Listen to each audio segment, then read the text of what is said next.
तो श्री राम सीता और लक्ष्मण के साथ वन जा रहे थे, तब गंगा जी के किनारे खड़े होकर के उस पार जाने के लिए नाव देखा और केवट से बोले, अरे भाई, नाव यहाँ किनारे पर ले आओ ताकि देवी सीता आराम से नाव पर चढ़ सके और आप हम सबको गंगा के उस पार उतार दो। केवट बहुत ही होशियार था।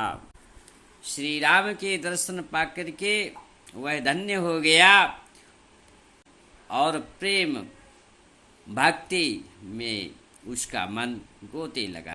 नाविक जो केवट है वो प्रभु श्री राम के कमलवत चरणों को धुलना। तुलसीदास जी ने बड़े मार्मिक ढंग से इस प्रसंग को लिखते हैं, सुनो। मांगी नाव न केवट आना, कही तुम्हारे मरम मैं जाना। तरनी मुनि घरनी होई जाई, पाटी परे मोरी नाव उड़ाई। इसके पहले कहते हैं कि छुअत शिला भई नारी सुहाई, पाहनते न कठ कठिनाई। यही प्रतिपालऊं सब परिवारू, नहीं जानऊं कछु और कबारू। जो प्रभु पार अवश्य गाचहु, मोहि पद पदुम पखारन कहू। केवट कहता है, प्रभु नहीं नहीं, मैं नाव नहीं ला सकता। मैं आपको पार उतारने के चक्कर में क्या मझधार में डूब जाऊं? श्री राम बोले कि अरे भाई, क्या यह नौका हमारा भार सहन नहीं कर पाएगी? वो बोला, नहीं नहीं, अरे वो भार तो तब सहेगी जब वो नाव रहेगी। श्री राम बोले कि भाई क्या बात है, और नाव क्यों नहीं रह जाएगी? केवट बोला, हे प्रभु, मैं आपका सारा मर्म जानता हूँ, मुझसे कुछ भी छुपा हुआ नहीं है। श्री राम बोले, अरे भाई, तुम मेरा कौन सा मर्म जानते हो, बताओ।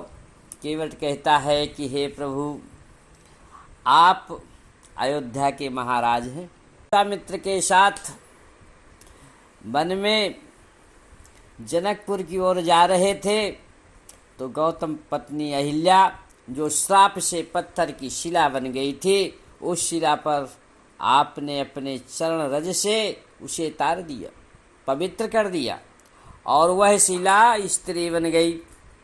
तो वो तो पत्थर की शिला थी। मेरी नौका तो काठ की बनी हुई है, लकड़ी की बनी हुई है। तो अगर मेरी नौका में आपने पैर रखा, आपके चरणों की जो धूल है, रज है, उसमें कोई जादू है।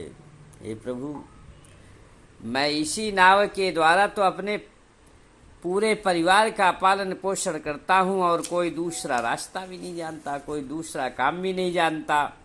इसलिए मैं आपको पार नहीं उतार, मैं आपको नाव पर नहीं चढ़ा सकता हूँ।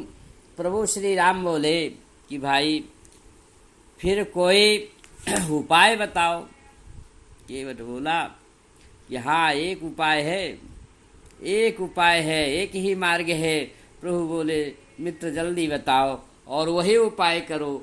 तब केवट कहता है कि यदि आप पार जाना चाहते हैं तो अपने पैर धोने के लिए मुझे आज्ञा दें। और सुनिए, जब तक मैं आपके पैर नहीं धुल लेता, तब तक मैं नाव पर आपको कदम भी नहीं रखने दूंगा। भले चाहे लक्ष्मण भैया मुझे अपने बाणों से मार डाले, पर जब तक मैं आपके पैर नहीं धुल लेता, मैं पार नहीं उतार सकता। तुलसीदास जी कहते हैं कि सुनी केवट के बैन, प्रेम लपेटे अटपटे, बिहसे करुणाएन चितई जानकी लखन तनु। भाइयों, श्री राम केवट के प्रेम से ओतप्रोत वचनों को सुन करके सीता और लक्ष्मण की ओर देख कर क्यों मुस्कुराए थे? क्योंकि अयोध्या से चलते समय सीता और लक्ष्मण दोनों ने कहा था कि हम आपके चरण कमलों की सेवा करेंगे। अर्थात वो दो लोग मिलकर के श्री राम जी के पैरों की सेवा करेंगे। यहाँ पर केवट अकेले दोनों चरणों की सेवा करने जा रहा है, इसलिए श्री राम मुस्कुराए थे। श्री राम ने कहा, भाई मेरे पैर धुल लो। प्रभु की आज्ञा पाकर केवट ने अपने परिवार वालों को भी बुला लिया और अति आनंद व उमंग के साथ श्री राम के पैर धुले और उस जल को स्वयं पिया और अपने कुटुंब के सभी लोगों को भी वही जल पिलाया। और फिर बड़े प्रसन्नता के साथ नाव में श्री राम सहित सभी लोगों को बैठा करके गंगा के उस पार, जब श्री राम, सीता, लक्ष्मण और निषाद राज नौका से उतरकर रेत पर खड़े हुए तो केवट नौका से उतरा और श्री राम को प्रणाम किया। तब श्री राम को बड़ा संकोच हो रहा था कि इसे तो हमने कुछ उतराई नहीं दी। तो सीता जी ने प्रभु की मन की बात जान गई और अपनी मणियुक्त अंगूठी उतारी और प्रभु श्री राम को दे दिया। वह राजा जनक के द्वारा दी हुई अंगूठी बेश कीमती रही होगी। गोस्वामी जी कहते हैं कि केवट उतरी दंडवत कीन्हा, प्रभु सकुचे यही नहीं कछु दीना, पिया हिया की सिया जानन हरी, मन मुदरी मन मुदित उतारी, कहु कृपाल लेहु उतराए, केवट चरण गहे अकुलाई। जब श्री राम ने केवट से कहा कि ये लो अपनी उतराई ले लो भाई, तो केवट बोला कि प्रभु मैं उतराई आपसे नहीं ले सकता। कहने लगे क्यों भाई?